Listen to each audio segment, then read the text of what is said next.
नमस्ते आदरणीय दर्शक महानुभावहरू, यतिखेर हामी यो ताल फेवातालमा छौँ। माथि यहाँले हेर्न सक्नुहुनेछ चाइनिज गुम्बा, व्हाइट गुम्बा। यतिखेर यो सूर्यास्त हुँदै गर्दाखेरिको यो मनोरम दृश्य केही मधुरो गोधूली साँझको जलको दिइरहेको छ। यहाँ र्याफ्टिङ चाहिँ डुङ्गा पनि चलिरहेको अवस्था छ। यहाँले हेर्न सक्नुहुनेछ अगाडि ताल बढाईको मन्दिर फेवातालको बिचमा। अहिले 2-4 वर्षभन्दा अगाडि केही फरक प्रकृतिको ताल छ। धेरै डुङ्गाहरू बोटिङ गरिरहेको अवस्था छ।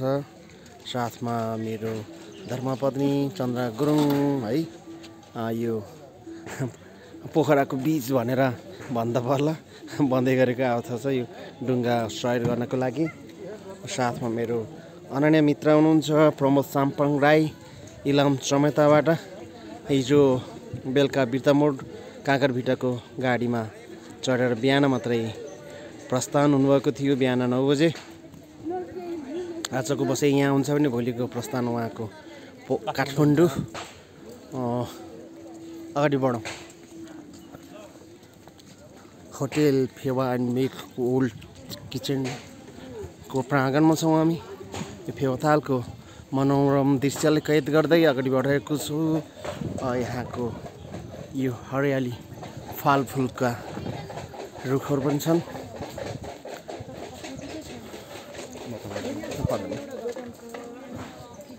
दसैँ तिहारको माहौल छ। यहाँ लङ्गुर बुर्जा हलाइरहेको छ भाइयाले। एकको छ भन्दै भाग्य चम्कन साथीहरू लागि परेका छन्।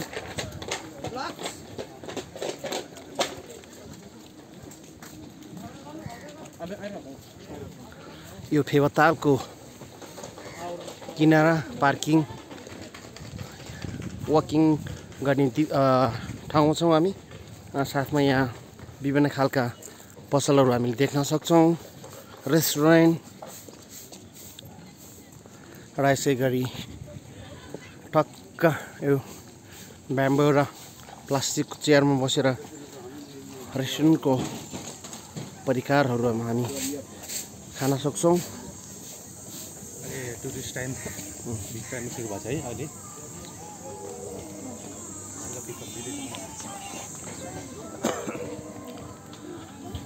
कोरोनाका पेन्डेमिकका बावजुद यतिखेर केसहरू हल्का हुन थालेका छन्। पर्यटकीय नगरी पोखराको यो मनोरम दृश्यलाई कैद गर्दै अगाडि बढिरहेको छु। अब बिस्तारै यो घरेलु पर्यटकीय गन्तव्यबाट अब फेरि पनि अन्तर्राष्ट्रिय पर्यटकीय गन्तव्यको रूपमा विकास हुँदैछ। कोरोना कहरको यो दोस्रो लहर पछाडि हल्का फुल्का व्यवसायहरू सञ्चालनमा आइसकेका छन्। होटेलहरू अझै पूर्ण रूपमा सञ्चालनमा आएको छैन। यो पोखरा भ्रमणलाई एकदमै आनन्दमय र मनोरञ्जनपूर्ण बनाउनको लागि प्रमोद साम्पाङ राईसँग हामी यहाँ साथ दिँदै अगाडि बढिरहेका छौँ।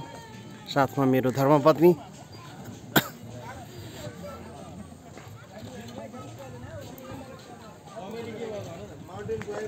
बिस्तारै पर्यटकहरू आउने क्रम जारी छ। साथमा यो आन्तरिक पर्यटनको बिगबिग छ। मौसम हल्का जाडो सुरु हुन थालेको छ। दसैँ पछाडिको 1 हप्ताको वर्षाका कारणले वात्तै चिसो बढेको अवस्था भयो। यद्यपि यो पोखराको मनोरम दृश्य फेवाताललाई कैद गर्दै यहाँहरूसँग बसिरहेको छु। जुस सप छ यहाँ भने यसरी पान पडक बेच्दै गरेको अवस्था हो।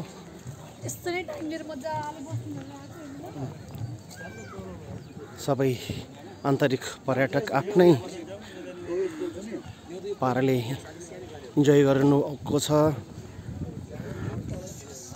यो प्लानेट फल क्याफेमा छौँ हामी अगाडिको प्राङ्गणमा।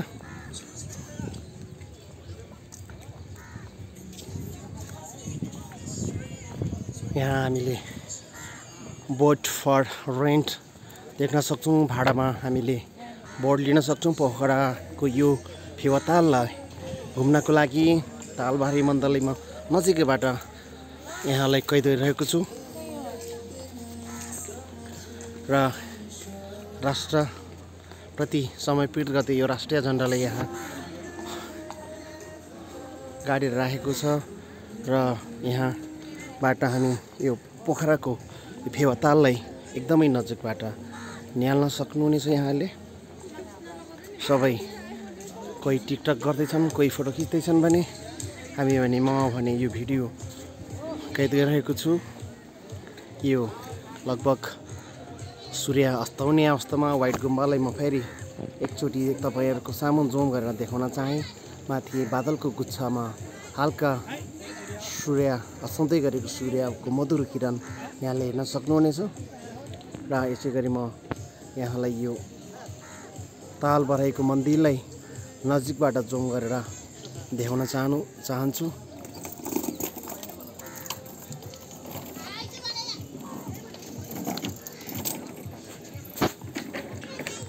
अब फेवाताललाई यो ढुङ्गाको ताल बनाइसकेका अवस्था हो।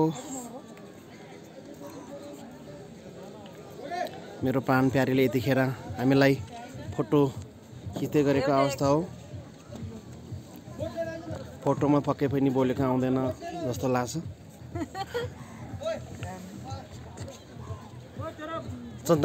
चन्द्र सूर्य फरक रहेको छ। यहाँ यो तालबराई मन्दिर जाने बाटोदेखि हलनचोक तर्फको यो दृश्य हो, मनोरम दृश्य हो।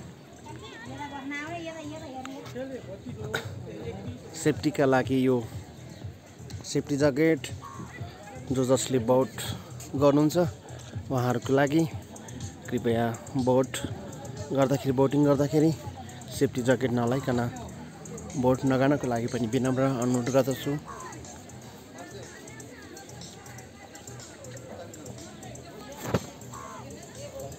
मेरो अनन्य मित्र प्रमोद राई र प्यारी धर्मपत्नी फेवातालको बारेमा धेरै थोरै छलफल गर्दै फोटो खिच्ने क्रममा छन्।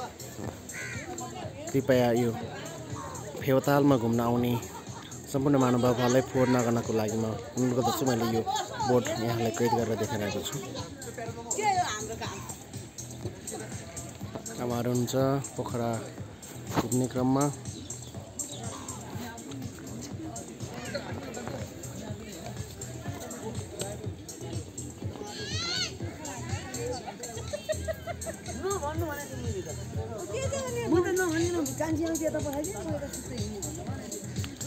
बिस्तारैहरू बार रेस्टुरेन्टहरू भर्खरै खुल्दै गरेको अवस्था हो। कोरोना कहरको यो दोस्रो लहरको बन्दाबन्दी पछाडि यसरी यो पोखराको मनोरम दृश्यमा केही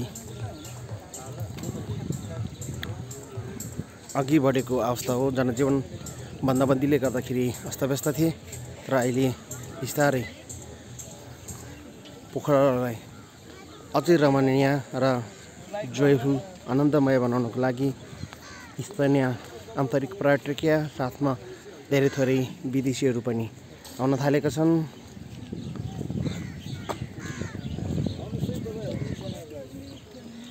यो दृश्य कैद गर्दै यो रुखमा कागहरू आएको दृश्य मैले कैद गरिरहेको जुम गरेर यहाँलाई देखाइरहेको छु।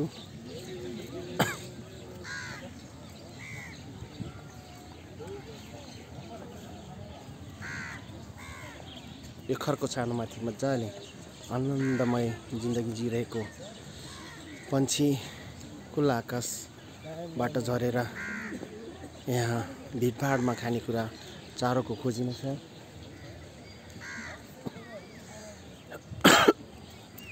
माफी चाहन्छु साथीहरू,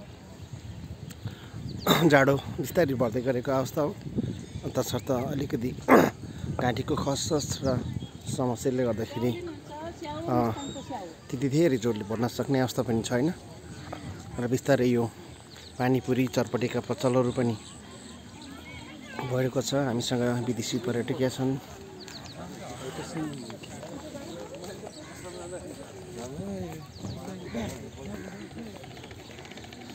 यसै गरी सिकुवा पोल्दै गरेको अवस्था हो। फेवातालको यो फुट पसाल फुटपाथमा साथमा बियरका साथमा यो बेलुका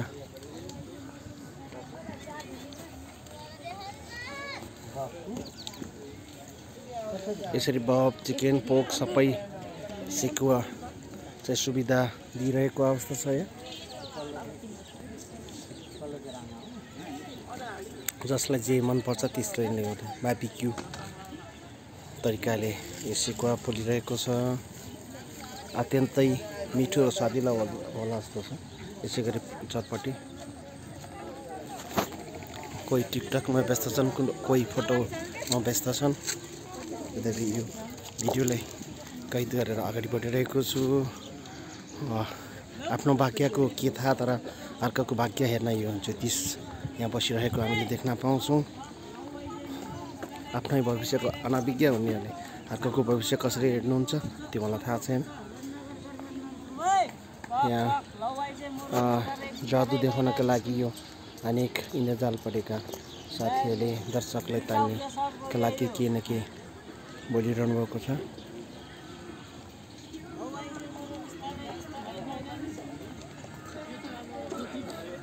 यो पार्कमा एक क्युट पपीलाई फोकस गरेर देखाइरहेको छु। सायद दिशा पिसाबको लागि ठाउँ खोजिरहेको जस्तो छ। यतिखेर यो बोटिङ मात्रै नभएर यहाँ ऱ्याफ्टिङ गर्न थालेको छ। मलाई जहाँसम्म लाग्छ यो ढुङ्गाको ताल फेवाताल भनेर भन्दा फरक नपर्ला जस्तो लाग्छ। फेरि पनि म यो तालपराईको मन्दिरलाई फोकस गरेर यो जम गरिरहेको छु। एकदमै नजिकबाट यहाँलाई यो दृश्य कैद गरेर देखाइरहेको छु। यद्यपि म केही समयपछि हामी तालबारी पनि पुग्नेछौँ। तपाईँले ताल पारी देख्न सक्नुहुन्छ। एकदमै सुन्दर रमणीय घरहरू बनिसकेका छन्। पोखराको यो मुटु फेवातालबाट जोडिरहेको छु।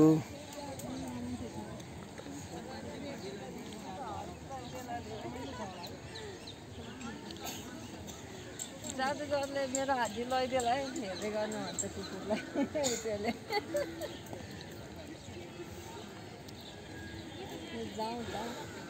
यो मनोरम दृश्यलाई कैद गर्ने क्रममा मेरो साथीले मलाई नै कैद गरिरहेको देखिरहेको छु। प्रमोद सम्पङ राई युबाट हाल बिदामा रहनुभएको छ।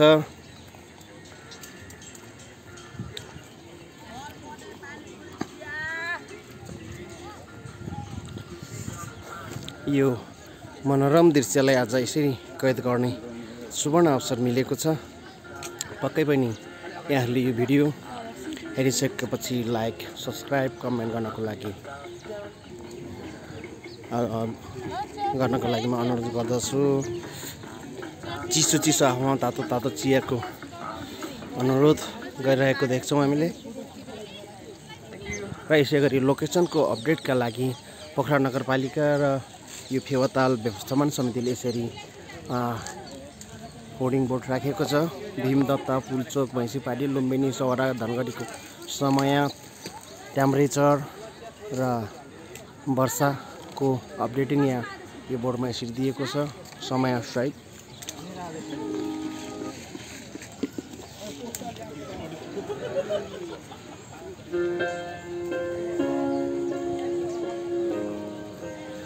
अब भने फेरि हामी फेवातालको यो तालबारी जाने चोकमा आइसकेका छौँ। हलाम चोक हुँदै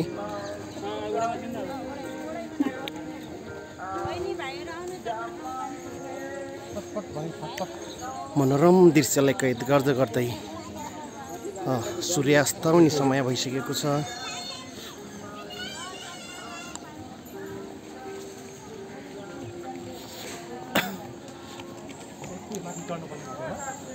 प्रमोद सर तालबारी जानुहुन्छ? यो तालबारीको गेटमा आइसकेका छौँ। हलाम चोक हुँदै हामी यो फेवाताल घुम्न आउने दर्शकका पार्किङ र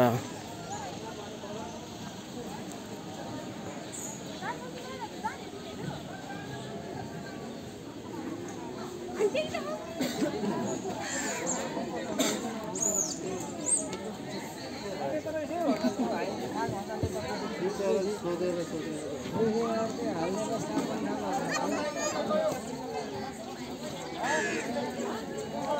तालबारै मन्दिर जानका लागि यिनीहरूले यो बनाएर गरेको छ। टिकट घरमा छौँ फेवा ढुङ्गाको व्यवसाय सङ्गठनको ढुङ्गा ड्राइभरलाई नै ढुङ्गा भाडा ढुङ्गा ड्राइभरलाई नै दिनुहोस्। ढुङ्गा रिजर्भको लागि मात्र टिकट काट्नुपर्नेछ।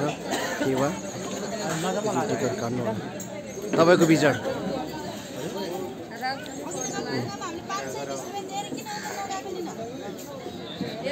यतिखेर यो तालबारैको मन्दिरले कैद गरेको छु, जहाँ चाहिँ अहिले राष्ट्रियताको नारा बोकेर राष्ट्रिय झन्डा फरफराइरहेको छ। अहिले फेवा ताललाई हामी ढुङ्गाको ताल भन्न सक्छौँ।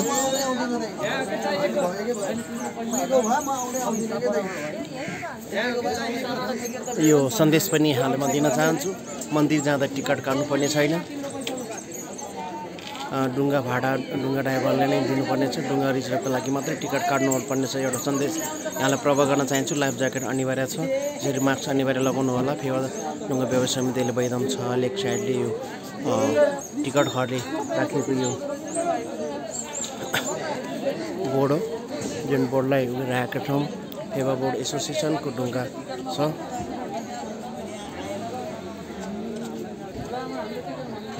यता पनि सशस्त्र प्राथमिक बल नेपाल गण हेड क्वार्टर कास्की नम्बर 14 गणका विपद व्यवस्थापन टिमको फेवताल वाच टावर छ। यहाँ उहाँले फेवतालभित्रका सम्पूर्ण ढुङ्गाहरूलाई वाच गरिरहेको छ। सिसी क्यामेरा र उहाँहरूको आँखाको माध्यमबाट उहाँले यसलाई कैद गरिरहेको हुन्छ अथवा वाच गरिरहेको हुन्छ।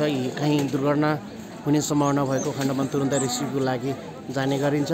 तसर्थ यो सशस्त्र बल प्रहरीलाई हार्दिक धन्यवाद दिन चाहन्छु। यहाँका आन्तरिक पर्यटक तथा बाह्य पर्यटकलाई एउटा सुरक्षाको अनुमति दिइरहनु भएको छ।